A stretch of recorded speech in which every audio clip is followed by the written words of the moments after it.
encontramos ahora en el País Vasco francés, expresión que se utiliza para denominar la parte vasca del departamento francés de los Pirineos Atlánticos.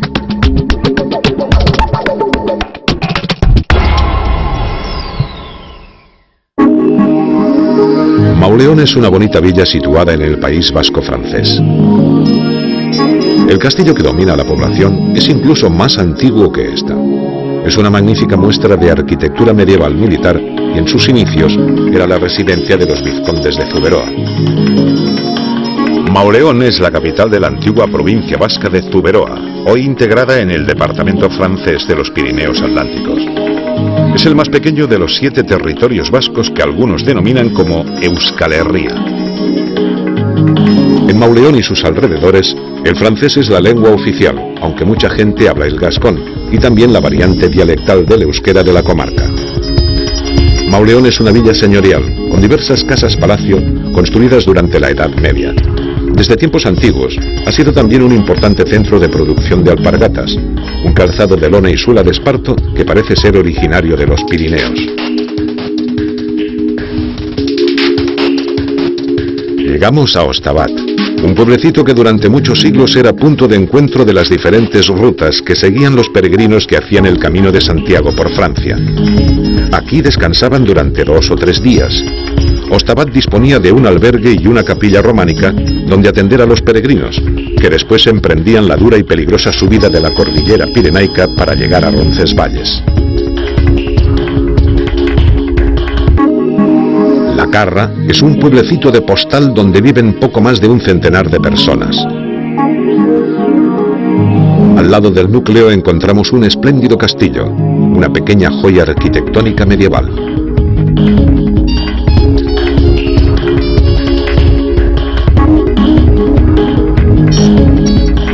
Navarra fue, junto con el Reino de Aragón y los condados catalanes, uno de los núcleos pirenaicos donde resistió el cristianismo ante la dominación islámica de la península ibérica. En el 810, Navarra se libera definitivamente del dominio del Imperio carolingio y se convierte en un reino independiente. Durante un par de siglos, el reino navarro vivirá una etapa esplendorosa con la anexión de numerosos territorios, incluidas tierras aragonesas.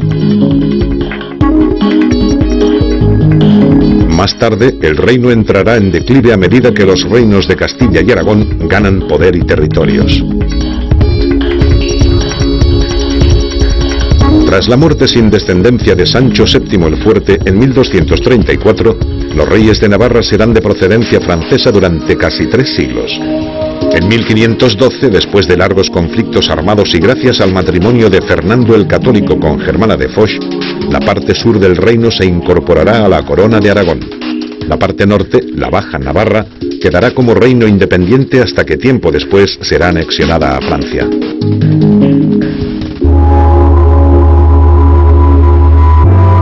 Repasada a grandes rasgos la historia navarra, llegamos justamente a San Juan de Piedepuerto, la capital del antiguo territorio de la Baja Navarra. La ciudadela domina el pueblo desde una colina.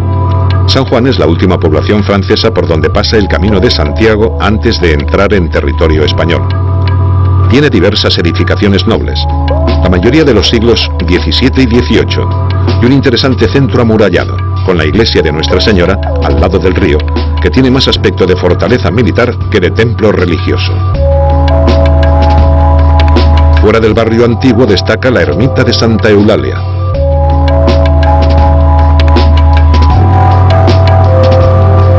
Cuando dejaban la protección de una villa importante como San Juan de Piedepuerto, los viajeros y los peregrinos se adentraban en un terreno peligroso.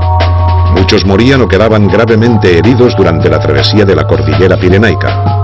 Algunos se despeñaban, o eran atacados por bandoleros o lobos hambrientos, o simplemente se ponían enfermos.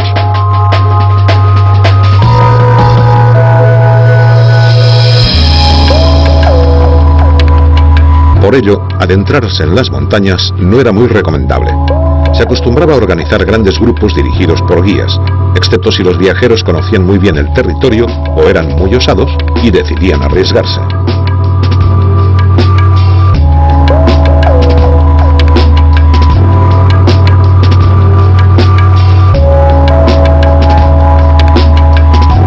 Enfilamos el camino del puerto de Izpegui, paso fronterizo entre tierras francesas y navarras. Las vistas desde este puerto son extraordinarias. Vale la pena tomar altura hasta tocar las crestas de Iparla, que aunque no son demasiado altas, poseen una gran belleza. Este pequeño macizo conserva bastantes vestigios de los primeros habitantes de estas zonas, que eran capaces de extraer hierro y cobre de estas montañas para construir sus herramientas.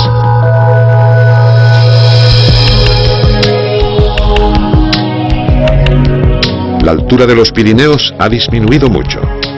A partir de aquí, los 1000 metros son ya un objetivo inalcanzable para estas montañas, que compensan la falta de altura con un paisaje magnífico. Un pico accesible es el Arzamendi, que es un gran mirador. En días muy claros casi se distingue el mar, un mar que hace unos 400 kilómetros que no vemos y que ya empezamos a oler. Un rápido descenso nos lleva hasta Camboles-Vans, famoso por sus aguas termales. En esta localidad falleció en 1909 el famoso compositor Isaac Albéniz. Curiosamente, había nacido 49 años antes justo en la otra punta de los Pirineos, en Camprodón, casi el extremo más oriental de la cordillera. Sobrevolamos la región francesa de Laborde, una de las 3 que componen Iparralde, que es como se llama en euskera el País Vasco francés, un territorio donde el verde predomina, donde el agua abunda y donde la presencia del hombre encaja armoniosamente con el paisaje.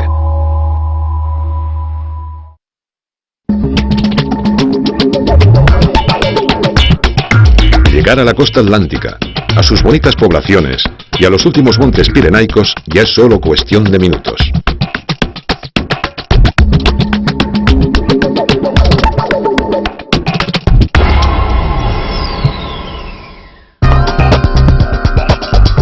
A medio camino entre el litoral de Guipúzcoa y las tierras navarras interiores, la Sierra de Aralar ha sido siempre un cruce de caminos frecuentado por pastores, contrabandistas y peregrinos.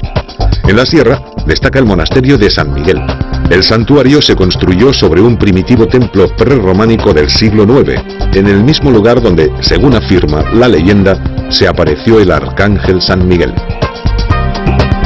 Una tercera parte de la Sierra de Aralar pertenece a Guipúzcoa y el resto a Navarra. Nos acercamos al Chindoki, el pico más atractivo de este parque natural y una de las montañas vascas más conocidas. Es un enorme monolito rocoso que atrae las miradas desde kilómetros de distancia. Aunque no es muy alto, es un pico frecuentado por muchos montañeros que al conquistarlo pueden comprobar con sus propios ojos por qué se le llama Balcón de Guipúzcoa. El hombre ha habitado estas tierras desde tiempos muy remotos. Los monumentos megalíticos como dólmenes y menires que se encuentran en la Sierra de Aralar son un magnífico testimonio de la prehistoria vasca. Hoy, más de 5000 años después, el hombre deja otros signos de su presencia en la montaña.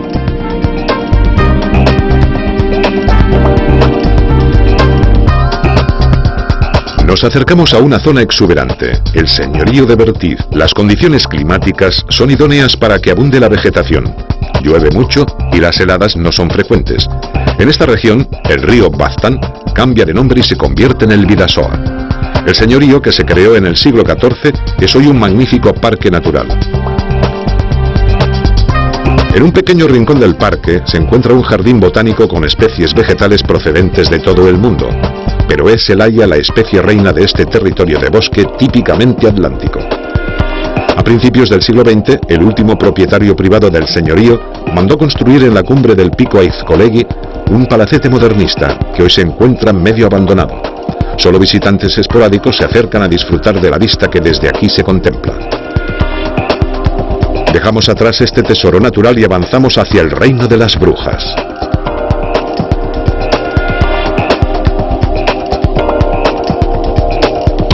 El pueblo de Zugarramurdi se hizo muy popular porque, según se cuenta, en unas cuevas de su término se celebraban aquelarres. No se sabe realmente si había brujas, pero lo cierto es que en 1610 la Inquisición arrestó a 40 mujeres del pueblo, de las cuales 12 fueron quemadas en la hoguera acusadas de brujería. Llegamos a Sara, un bonito pueblo donde abundan los caseríos, las tradicionales construcciones rurales de las tierras vascas que aparecen a finales del siglo XV y se diseminan por todo el país. Muy cerca, en el puerto de San Ignacio, se puede tomar un pequeño tren turístico inaugurado en 1923 y que sube hasta el pico Larrún. A los pies de esta montaña encontramos un cromlech, un monumento funerario prehistórico formado por un círculo de piedras clavadas en el suelo, dentro del que se enterraba a los muertos. Desde el aire se distingue la curiosa y perfecta silueta de estos restos megalíticos. El tren continúa voluntarioso su ascenso a 8 km por hora. Montar en él es como retroceder en el tiempo y olvidarse de que ya existen los trenes de alta velocidad. El tren llega hasta la cumbre del Larrún, el primero o el último pico importante de los Pirineos, según desde donde se mire. El Larrún es una montaña con historia, lugar de paso estratégico de las tropas francesas de Napoleón y también de las inglesas del Duque de Wellington durante la Guerra de la Independencia.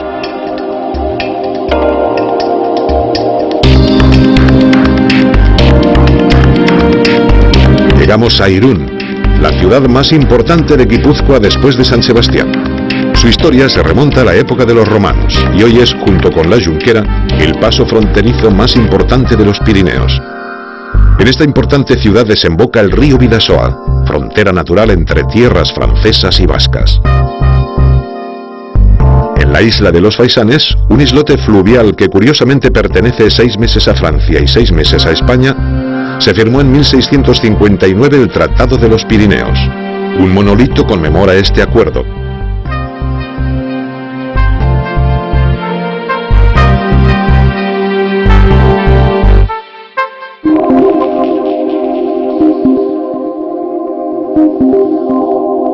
En San Juan de Luz llegamos a la línea de la costa atlántica.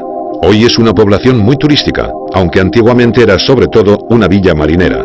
De aquí zarpaban en el siglo XVI los barcos que iban a pescar bacalao a las aguas de Terranova. Un siglo más tarde recibió el sobrenombre de Ciudad de los Corsarios, por ser uno de los principales puertos donde se refugiaban los bandoleros del océano. En 1680, un brutal seísmo submarino destruyó casi totalmente San Juan de Luz, que tuvo que edificarse de nuevo.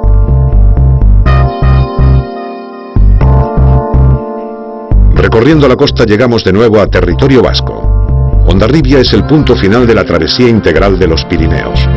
Es una ciudad con mucho encanto, llena de lugares bonitos. Por ejemplo, el santuario de la Virgen Negra de Guadalupe, la patrona de Hondarribia, que domina la ciudad desde una posición de privilegio, el monte Jaizkibel. O el fuerte semienterrado de Guadalupe, que nos recuerda que desde épocas medievales esta era una villa estratégica y muy militarizada.